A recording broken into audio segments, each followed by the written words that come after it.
27 years. For 27 years, the family of Tupac Shakur has been waiting for justice.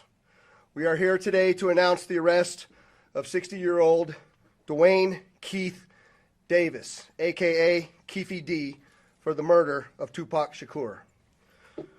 Davis was arrested this morning by my LVMPD criminal apprehension team, and this investigation started on the night of September 7th, 1996. It is far from over. It has taken countless hours, really decades, of work by the men and women of our homicide section to get to where we are today. Several of those detectives that are standing here with us include Detective Cliff Mogg, the lead detective on this case. He is now retired. While I know there's been many people who did not believe that the murder of Tupac Shakur was important to this police department, I'm here to tell you that was simply not the case. It was not the case back then, and it is not the case today. Our goal at LVMPD has always been to hold those accountable and responsible for Tupac's violent murder accountable. Just like we do for every homicide victim in our city. Every single victim, every life that is lost is important and remains a priority to this police department. As we methodically built this case to move forward with an arrest, it was also important that at the same time, we're building towards a successful prosecution. We work closely with our esteemed district attorney, Steve Wolfson, in his office to ensure that is going to happen. Mr. Davis's own words reinvigorated our case in 2018. I'm going to give you some of those details, and I'm going to introduce to you our homicide lieutenant, Jason Johansson, and he will provide you many of the details on how we got here today. Lieutenant. Thank you, Sheriff, and thank you, everybody, for being here today. My name is Jason Johansson, and I'm the homicide lieutenant with the Las Vegas Metropolitan Police Department. And my goal here today is to walk you through our investigation and what led us to the indictment of Duane Davis, also known as Keffe D, for the murder of Tupac Shakur. This case has been reviewed by our homicide team and homicide detectives for over 2.5 decades. And ultimately, our persistence in this investigation has paid off. Let me walk you through a timeline of events that as we know them right now. Prior to September 7th of 1996, as we all know, Tupac Shakur was an artist who was signed with Death Row Records. And that Death Row Records and its CEO, Marion Suge Knight, were closely affiliated with the Mob Piru criminal street gangs, and that they had an ongoing feud with the Southside Compton Crips. Duane Davis was the leader and shot caller of the Southside Compton Crips. And both of these gangs operated out of the Southern California area of Compton.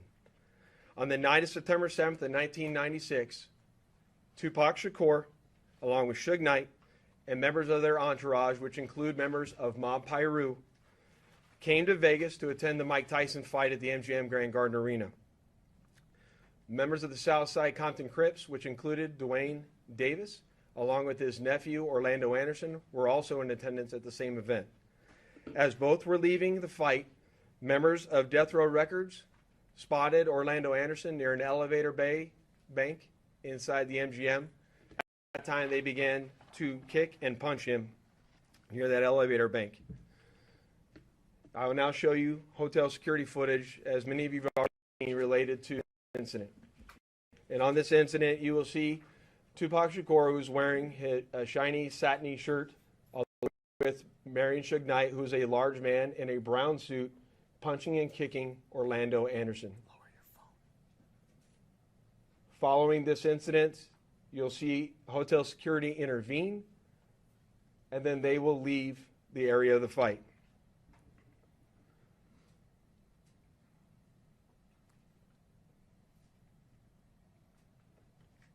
Little did anyone know that it is this incident right here that would ultimately lead to the retaliatory shooting and death of Tupac Shakur. Following this incident, Tupac and Suge Knight both left the MGM to make their way to a post-fight party, which was to occur at a local nightclub. At the same time, word had spread amongst members of the Southside Compton Crips of what had occurred inside the MGM. And then that's when Duane Davis began to devise a plan to obtain a firearm and retaliate against Suge Knight and Mr. Shakur for what occurred inside the hotel against Mr. Anderson. After Davis obtained a gun, he entered into a white Cadillac along with Terrence Brown, DeAndre Smith, and Orlando Anderson. Based on our investigation, this is where we know they were seated. At some point in time, as they were in the white Cadillac, Mr. Davis took the gun that he had obtained and provided it to the passengers in the rear seat of the vehicle. As they were driving west on Flamingo Road near Koval, they had located the black BMW, which was driven by Suge Knight, and in the passenger seat was Tupac Shakur. And as they turned around, they pulled up near the passenger side of that vehicle and immediately began shooting at Mr. Knight and Mr. Shakur. Following that shooting, the white Cadillac fled the area southbound on Koval, and after our officers arrived on scene, Tupac was later transported to the University Medical Center, where he was treated medically and died approximately 6 days later on September 13th.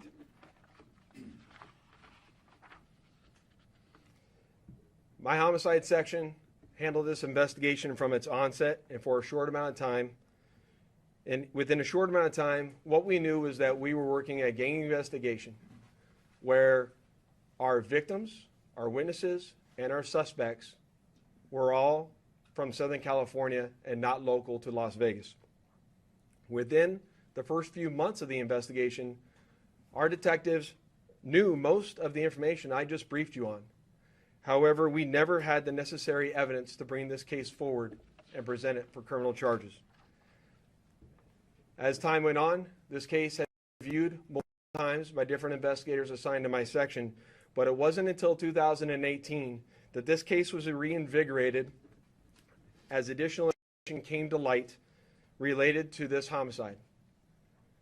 Specifically, Duane Davis's own admissions to his involvement in this homicide investigation that he provided to numerous different media outlets.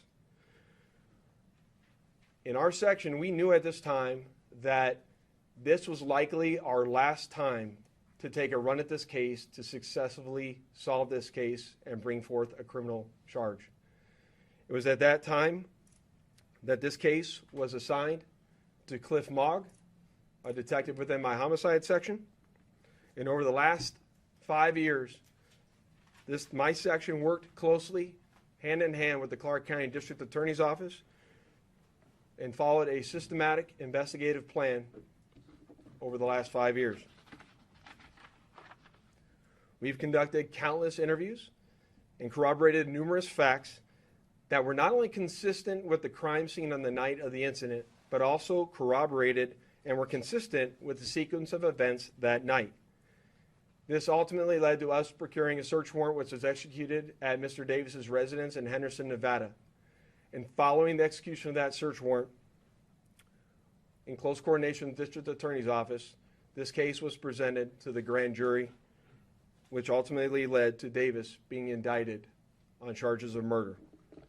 Before I head off to the District Attorney's Office, I would be remiss if I didn't thank Detective Mogg and all the other detectives that were not only assigned this case or this case, but all the other detectives from other agencies that assisted us in this investigation. They know who they are, and thank you very much for all the assistance you provided. It does not go unnoticed. And lastly, one of the most important things, in my opinion, is that we need to make this be a reminder that the charge of murder does not have a statute of limitations. This agency has been and is invested in solving our cold case homicides so that we can bring closure to those families and justice for those victims of homicide. And with that, I will turn it over to the Clark County District Attorney, Steve Wilson.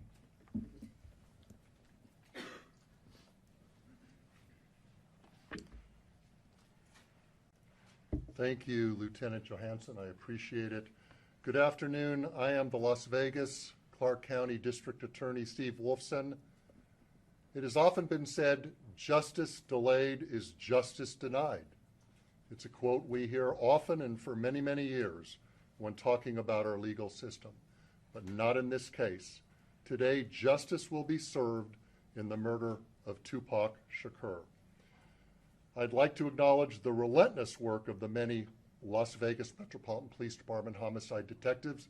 We've mentioned Detective Cliff Mogg many times, and we can't mention his name enough. He is the detective, along with his colleagues, that brought this case here today to you. A Clark County grand jury has indicted Duane Keith Davis with 1 count of open murder with use of a deadly weapon with a gang enhancement. Davis will appear in court in the next few days or so for a hearing to determine his custody status and to set a jury trial date. This grand jury has been receiving evidence for months and has determined there is sufficient evidence to justify the filing of this criminal indictment. I've assigned 2 of my top prosecutors, Mark DiGiacomo and Banu Palal, to prosecute this case. I know a lot of people have been watching and waiting for this day. Tupac Shakur is a music legend, and for a long time, this community and worldwide have been wanting justice for Tupac. Today, we are taking that first step. Tupac was actually quoted as saying, "Death is not the greatest loss in life. The greatest loss is what dies inside while still alive. Never surrender." Well, we didn't surrender thanks to the great work of the Las Vegas Metropolitan Police Department under the leadership of Sheriff Kevin McMahill, Lieutenant Johansson, retired Detective Cliff Mogg. I am proud to announce the return of this document. This is the indictment we've been waiting almost 3 decades for. It spells out the facts and circumstances and what justifies a Clark County grand jury in returning an indictment. Justice will be served. Thank you.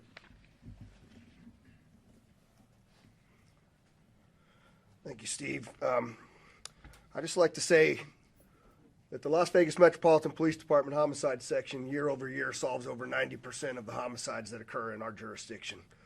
You won't find that anywhere else in the United States. For those family members that have lost somebody that we haven't solved that case, I want you to know, just like in this case, we're not going to give up. I also say to you that as we begin, we're going to take a couple of questions. I want you to remember in your questioning that this investigation, subsequent arrest, and now indictment is only the beginning of the process. And we are committed and invested in ensuring a successful prosecution as we move forward. So with that, we'll take any questions that you might have. Ken? Excuse me, Sheriff, thank you. Have you been in touch with the Shakur family, anyone within here today? And if so, can you characterize what they told you? The family has reached out to my office. I imagine also to Metro. We've been in communication with them. We understand that they are welcoming this news, they are pleased with this news, and they are certainly aware of the return of this indictment. Do you anticipate them being at court for arraignment of Mr. Davis? I don't think they'll be at the arraignment. I mean, that's a relatively short hearing, but I know that they'll be involved. I know that they'll want to be apprised of what goes on a frequent basis. Back. Can you talk about any of the statements that he made that piqued your curiosity again or got you back into this case? Jason, you want to answer that? We're not going to talk about any particular statements, but maybe he can address that globally. What I'll say is there's a lot that's going to come out when it comes time for trial, but he provides his own series of statements that are very consistent with the evidence that we have on the scene that we've obtained through our investigation. I'll leave it at that. Can you identify anything that came from the service of the warrant in July that you didn't know before?